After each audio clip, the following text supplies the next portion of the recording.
Assalamualaikum warahmatullahi wabarakatuh.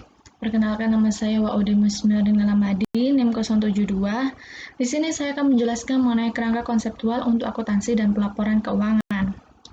Conceptual framework atau disebut dengan kerangka konseptual dideskripsikan sebagai sebuah konstitusi, sistem yang koheren dari objek-objek yang saling berhubungan dan mendasar, yang menuju pada standar yang konsisten dan menentukan sifat dasar, fungsi batas dari akuntansi keuangan dan pelaporan keuangan. Dasar-dasar ini mendasari konsep akuntansi, konsep yang menjadi petunjuk dan prinsip bagi transaksi-transaksi akuntansi, pengukuran transaksi-transaksi tersebut untuk sekelompok pengguna akuntansi. Selanjutnya yaitu klasifikasi dan konflik kepentingan.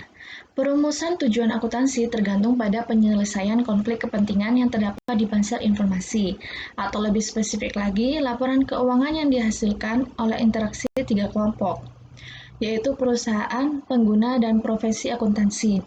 Yang pertama, perusahaan membentuk kelompok utama yang terlibat dalam proses akuntansi. Aktivitas-aktivitas operasional, keuangan, dan luar biasa atau non-operasional yang mereka lakukan menjadi justifikasi dari pembuatan laporan keuangan. Keberadaan dan perilaku mereka menimbulkan hasil keuangan yang sebagian dapat diukur oleh proses akuntansi. Perusahaan-perusahaan juga adalah penyedia informasi akuntansi. Yang kedua yaitu pengguna, membentuk kelompok kedua. Pembuatan informasi akuntansi dipengaruhi oleh kepentingan dan kebutuhan pengguna.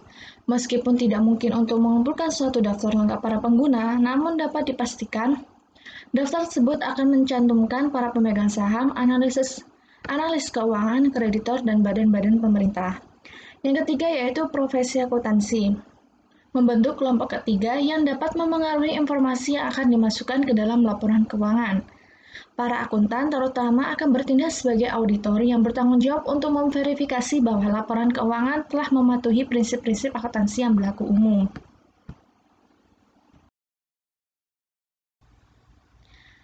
Interaksi dari ketiga kelompok yang telah disebutkan sebelumnya dapat disajikan dalam sebuah diagram Venn, di mana lingkaran U mencerminkan kepentingan dari pengguna akan informasi yang dianggap bermanfaat untuk pengambilan keputusan ekonomi mereka. Lingkaran C mencerminkan kumpulan informasi yang diterbitkan dan diungkapkan oleh perusahaan, entah ia berada di dalam atau di luar batasan dari prinsip-prinsip akuntansi yang berlaku umum. Dan lingkaran P mencerminkan kumpulan informasi yang dapat dibuat dan diverifikasi oleh profesi akuntan. Area yang diberi nama 1 mencerminkan kumpulan informasi yang dapat diterima oleh semua tiga kelompok tersebut. Dengan kata lain, data-data ini diungkapkan oleh perusahaan. Para akuntan dapat membuat dan memverifikasinya, dan mereka dianggap relevan oleh pengguna. Area 2-7 mencerminkan area-area yang menjadi konflik kepentingan. Selanjutnya yaitu tujuan laporan keuangan menurut APB Statement nomor 4. Mengklasifikasikan tujuan laporan keuangan menjadi 3, yaitu tujuan khusus, tujuan umum, dan tujuan kualitatif. Yang pertama, tujuan khusus. Tujuan khusus dari laporan keuangan adalah menyajikan secara wajar dan sesuai dengan prinsip-prinsip akuntansi yang berlaku umum, posisi keuangan, hasil operasi, dan perubahan-perubahan lainnya dalam posisi keuangan.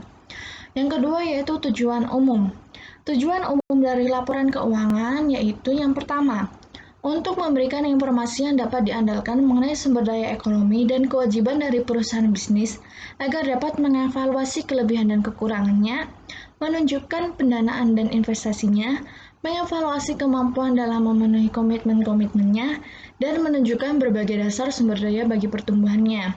Yang kedua yaitu untuk memberikan informasi yang dapat diandalkan mengenai perubahan dalam sumber daya bersih dari aktivitas perusahaan bisnis yang diarahkan untuk memperoleh laba. Yang ketiga, untuk memberikan informasi keuangan yang dapat digunakan untuk mengestimasi potensi penghasilan perusahaan. Yang keempat, untuk memberikan informasi lain yang dibutuhkan mengenai perubahan dalam sumber daya ekonomi dan kewajiban. Yang kelima, untuk mengumpulkan informasi lain yang relevan terhadap kebutuhan pengguna laporan. Selanjutnya yaitu tujuan kualitatif. Terdapat 7 tujuan kualitatif akuntansi keuangan dan laporan keuangan. Yang pertama, relevansi. Relevansi suatu informasi harus berkaitan dengan maksud penggunaannya. Informasi yang tidak relevan dengan keperluan para pengambil keputusan tidak berguna walaupun kualitas lainnya mungkin terpenuhi. Sehubungan dengan tujuan relevansi itu, perlu dipilih metode pengukuran dan pelaporan akuntansi keuangan yang dapat membantu sejauh mungkin para pemakai data akuntansi keuangan. Maka, dalam mempertimbangkan relevansi suatu informasi yang bertujuan umum, perhatian difokuskan pada kebutuhan umum pemakai dan bukan pada kebutuhan khusus pihak tertentu saja. Yang kedua yaitu dapat dimengerti. Informasi harus dapat dimengerti oleh pemakainya. Bentuk laporan keuangan dan istilah-istilah yang digunakan harus disesuaikan dengan batas kemampuan pemakai dalam menangkap pengertiannya. Dan pihak pemakai juga diharapkan telah memiliki dasar pengetahuan mengenai aktivitas ekonomi perusahaan, proses akuntansi keuangan, dan istilah-istilah umum yang digunakan dalam laporan keuangan. Yang ketiga dapat diverifikasi. Laporan keuangan harus disusun secara objektif, sehingga dapat diuji kebenarannya oleh para pengukur yang independen dengan menggunakan metode pengukuran yang sama. Yang keempat yaitu netralitas. Informasi keuangan harus diarahkan pada kebutuhan pihak tertentu saja. Menyajikan informasi keuangan yang hanya menguntungkan pihak tertentu tetapi akan merugikan pihak lain tidak diperkenankan. Yang kelima yaitu ketepatan waktu. Informasi harus disampaikan sedini mungkin agar dapat digunakan sebagai dasar pengambilan keputusan ekonomi dan menghindari penundaan pengambilan keputusan yang dianggap penting. Yang keenam yaitu komparabilitas atau dapat dibandingkan. Informasi laporan keuangan harus dapat dibandingkan dengan informasi laporan keuangan periode sebelumnya dari perusahaan yang sama, dan juga dengan laporan keuangan perusahaan yang sejenis pada periode yang sama. Untuk mencapai sasaran perbandingan secara memadai, maka penerapan metode akuntansi yang dipakai perusahaan hendaknya konsisten dari tahun ke tahun. Bila pada tahun tertentu terjadi perubahan metode akuntansi, perlu dijelaskan alasan perubahannya. Yang terakhir yaitu kelengkapan. Laporan keuangan hendaknya disajikan secara lengkap, meliputi semua data akuntansi keuangan yang dapat memenuhi sepenuhnya 6 tujuan kualitatif yang telah dijelaskan sebelumnya. Laporan keuangan harus memenuhi standar pengungkapan yang memadai, yang mengungkapkan seluruh fakta keuangan yang penting dan semua informasi tambahan yang dapat mempengaruhi perilaku pengambilan keputusan.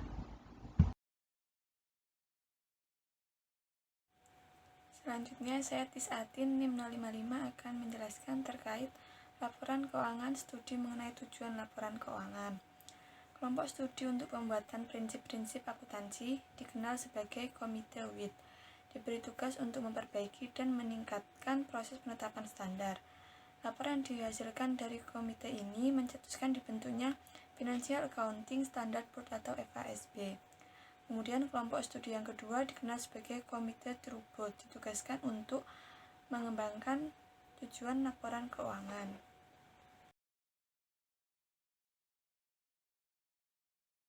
Dan selanjutnya yaitu terdapat 6 tingkatan tujuan laporan keuangan dan juga 7 karakteristik kualitatif dari pelaporan yang dinyatakan dalam laporan True Board.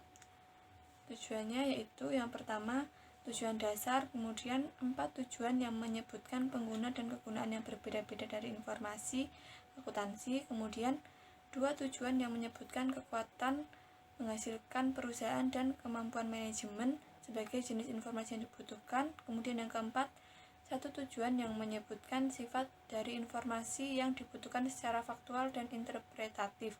Kemudian yang kelima, 4 tujuan yang menguraikan laporan keuangan yang dibutuhkan untuk memenuhi tujuannya. Kemudian yang keenam, beberapa rekomendasi khusus untuk laporan keuangan yang dibuat agar dapat memenuhi tujuan sebelumnya. Kemudian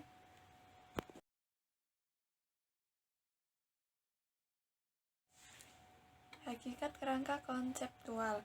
Konsep-konsep dari kerangka konseptual menjadi asas dalam artian bahwa konsep-konsep yang lain akan dihasilkan dari asas tersebut dan penggunaannya sebagai acuan secara berulang-ulang akan dibutuhkan dalam menentukan, mengartikan, dan menerapkan standar akuntansi dan pelaporannya.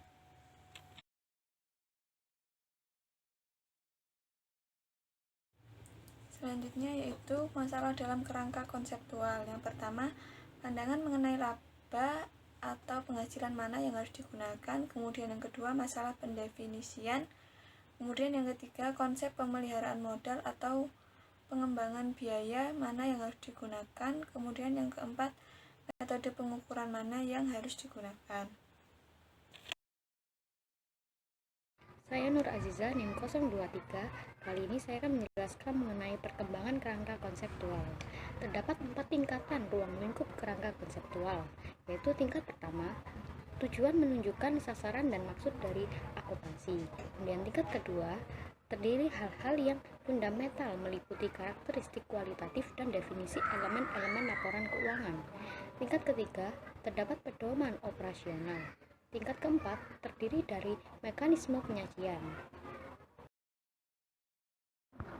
FASB menerbitkan 6 Statement of Financial Accounting Concept yang berhubungan dengan pelaporan keuangan entitas bisnis, yaitu SFAC nomor 1 yang menyajikan tujuan dan sasaran akuntansi, SFAC nomor 2 yang menjelaskan karakteristik yang membuat informasi akuntansi bermanfaat. Yang ketiga yaitu FAC nomor 3 yang memberikan definisi dari pos-pos yang terdapat dalam laporan keuangan seperti aktiva, kewajiban, pendapatan, dan beban. Kemudian SFAC nomor 5 yang menetapkan kriteria, pengakuan, dan pengukuran fundamental serta pedoman tentang informasi. Kemudian yang F6 yaitu FAC yang menggantikan SFAC nomor 3 dan memperluas SFAC nomor 3 dengan memasukkan organisasi-organisasi nirlaba. Kemudian SFAC nomor 7 yang memberikan kerangka kerja bagi pemakaian arus kas masa depan yang diharapkan dan nilai sekarang atau present value sebagai dasar pengukuran. Tujuan pelaporan keuangan ini terdapat 2 perusahaan, yaitu perusahaan bisnis dan perusahaan non-bisnis. Perusahaan bisnis ini yaitu memberikan informasi yang berguna bagi pihak eksternal dan internal perusahaan untuk membuat keputusan. Kemudian perusahaan non-bisnis yaitu tidak menjadi subjek ujian dari kompetisi pasar dan tidak memiliki indikator kinerja yang dapat dibandingkan dengan laba perusahaan bisnis. Perusahaan non-bisnis ini memiliki 3 karakteristik utama, yaitu yang pertama yaitu sejumlah sumber daya diterima dari penyedia sumber daya yang tidak mengharapkan untuk menerima pembayaran kembali ataupun keuntungan ekonomi yang proporsional terhadap sumber daya yang telah mereka berikan. Kemudian yang kedua, operasi bisnisnya ini terutama bergerak untuk tujuan-tujuan selain penyediaan barang atau jasa yang mendapatkan laba atau ekuivalen laba.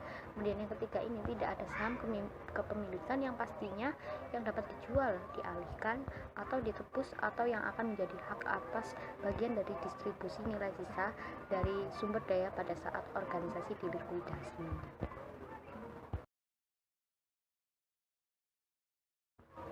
Konsep-konsep fundamental meliputi karakteristik kualitatif dari informasi akuntansi dan definisi dari elemen-elemen laporan keuangan. Karakteristik kualitatif dari informasi akuntansi tersebut yaitu yang pertama, relevansi, yaitu informasi harus ditunjukkan atau diasosiasikan secara bermanfaat dengan tindakan yang telah dirancang untuk memfasilitasinya atau hasil yang ingin diperolehnya. Kemudian yang kedua, keandalan, yaitu kualitas yang memungkinkan pengguna data agar dengan yakin mengandalkannya sebagai pencerminan dari apa yang dimaksud untuk disajikan. Kemudian yang ketiga yaitu kualitas sekunder, yaitu kualitas kedua yang diusulkan oleh Statement of Financial Accounting Concept nomor 2 FASB. Kemudian yang keempat, pertimbangan biaya manfaat, di mana salah satu bahasan umum informasi akuntansi manfaat akan dicari jika keuntungan yang didapat dari informasi tersebut melebihi biayanya. Selanjutnya akan dijelaskan oleh rekan saya. Terima kasih. Nama saya Muhammad Aldian, NIM 066. Di sini saya akan menjelaskan mengenai konsep-konsep fundamental. Konsep-konsep fundamental meliputi karakteristik kualitatif dari informasi akuntansi dan definisi dari elemen-elemen laporan keuangan. Karakteristik kualitatif dari informasi akuntansi yang pertama ada relevansi. Informasi harus ditunjukkan atau diasosiasikan secara bermanfaat dengan tindakan yang telah dirancang untuk memfasilitasinya atau hasil yang ingin diperolehnya. Yang kedua ada keandalan. Kualitas yang memungkinkan pengguna data agar dengan yakin mengandalkan sebagai pencerminan dari apa yang dimaksud untuk disajikan. Yang ketiga ada kualitas sekunder. Kualitas kedua yang diusulkan oleh Statement of Financial Accounting Concept nomor 2 FASB. Kemudian yang terakhir ada pertimbangan biaya manfaat. Salah satu bahasan umum informasi akuntansi manfaat akan dicari jika keuntungan yang didapat dari informasi tersebut melebihi biayanya. Kemudian ada elemen-elemen yang berkaitan langsung dengan pengukuran kinerja dan status perusahaan. Yang pertama ada aktiva, ada kewajiban, ada ekuitas, kemudian ada investasi oleh pemilik, kemudian ada distribusi kepada pemilik, kemudian ada laba komprehensif, pendapatan, beban, keuntungan, dan kerugian.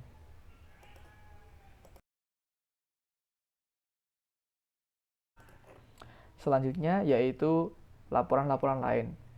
Laporan perusahaan merupakan laporan yang berhubungan dengan akuntabilitas publik dari segala bentuk entitas ekonomi, terutama pada perusahaan bisnis. Laporan ini mencoba untuk menyusun sekumpulan konsep-konsep yang sedang dikembangkan sebagai dasar dari pelaporan keuangan. Tujuan dari studi ini adalah untuk memeriksa kembali ruang lingkup dan sasaran dari laporan keuangan yang telah diterbitkan, dilihat dari kebutuhan-kebutuhan dan kondisi modern. Setelah mendokumentasikan keterbatasan dari praktek-praktek pelaporan yang ada saat ini, maka diusulkan perlunya laporan-laporan tambahan baru. Yang pertama adalah laporan nilai tambah, yang menunjukkan bagaimana keuntungan yang diperoleh dari usaha perusahaan dibagi antara karyawan, penyandang modal, negara, dan investasi kembali. Kemudian yang kedua, laporan ketenaga kerjaan, yang menunjukkan jumlah dan komposisi dari tenaga kerja yang menggantungkan hidupnya pada perusahaan, kontribusi pekerjaan dari para karyawan, dan manfaat-manfaat yang diterima. Yang ketiga, laporan pertukaran uang dengan pemerintah, yang menunjukkan hubungan keuangan antara perusahaan dengan negara. Yang keempat, ada laporan transaksi dalam mata uang asing, yang menunjukkan transaksi-transaksi kas langsung antara Inggris dengan negara lain. Kemudian yang kelima, ada laporan prospek-prospek di masa depan, yang menunjukkan kemungkinan laba di masa depan, tingkat penempatan kerja dan investasi. Kemudian yang terakhir ada laporan tujuan perusahaan, yang menunjukkan kebijakan manajemen dan sasaran-sasaran strategis jangka menengah. Salah satu tujuan utama dari diterbitkannya laporan keuangan perusahaan adalah untuk menyediakan akuntansi melalui fungsi-fungsi pengurusan manajemen dan juga keberhasilannya ataupun kebalikannya dalam mencapai sasaran untuk menghasilkan kinerja ekonomi perusahaan yang memuaskan dan menjaganya dalam posisi keuangan yang sehat. Selanjutnya yaitu laporan STEM. Pendekatan yang diusulkan oleh laporan STEM ini bersifat evolusioner. Hal ini mengidentifikasikan masalah dan permasalahan konseptual dan memberikan solusi dari segi identifikasi tujuan-tujuan laporan keuangan perusahaan, pengguna laporan perusahaan, sifat dari kebutuhan para pengguna, dan kriteria untuk penilaian mutu standar dan akuntabilitas korporat sebagai kemungkinan komponen-komponen bagi kerangka konseptual Kanada. Salah satu tujuan utama dari penerbitan laporan keuangan perusahaan adalah untuk menyediakan akuntansi melalui fungsi-fungsi pengurusan manajemen dan juga keberhasilannya atau kebalikannya dalam mencapai sasaran untuk menghasilkan kinerja ekonomi perusahaan yang memuaskan dan menjaganya dalam posisi keuangan yang sehat dan kuat. Pengguna menurut akuntabilitas, namun permasalahannya yang utama harus dapat dipecahkan untuk mendapatkan keseimbangan yang tepat antara akuntabilitas dan hak-hak untuk mendapatkan privasi. Adanya kesulitan dalam menentukan model keputusan dari pengguna laporan STEM menekankan bahwa salah satu masalah yang tersulit dalam pengembangan standar akuntansi muncul dari adanya tidak kepedulian kita terhadap sifat dari proses pengambilan keputusan dan mengenai rasionalitas proses mental yang digunakan oleh pengguna dalam mencapai kesimpulannya. Untuk mendefinisikan kriteria penilaian merupakan alat ukur di mana penyusunan standar sekaligus para pembuat dan pengguna dari laporan keuangan yang telah diterbitkan dapat memutuskan apakah laporan keuangan yang diterbitkan memang benar dan telah memenuhi kebutuhan dari para pengguna dan tujuan dari laporan keuangan tersebut. Proyek kerangka konseptual bagi Kanada dan negara lain yang didasarkan atas pendekatan evolusioner dan bergantung pada konsep-konsep, tujuan, dan kriteria untuk penilaian ditaruhkan pada akhir laporan STEM. Selanjutnya yaitu taksonomi karakteristik normatif yang dicerminkan oleh pernyataan-pernyataan akuntansi. Kutipan mengenai betapa pentingnya kualitas dari pernyataan diutarakan dengan tepat oleh Arthur Levitt. Model taksonomi umum yang sangat baik mengenai karakteristik normatif yang diinginkan dan terdiri atas 3 kategori. Yang pertama, karakteristik formasional yang berhubungan dengan perkembangan dari pernyataan dan dengan penilaian selanjutnya mengenai kegunaan yang diberikan. Kemudian karakteristik operasional yang berhubungan dengan mengimplementasikan dan memenuhi persyaratan-persyaratan yang diminta oleh pernyataan. Yang terakhir yaitu karakteristik informasional yang berhubungan dengan kemampuan untuk menghasilkan data yang berguna dalam pengambilan keputusan. Sekian dan terima kasih.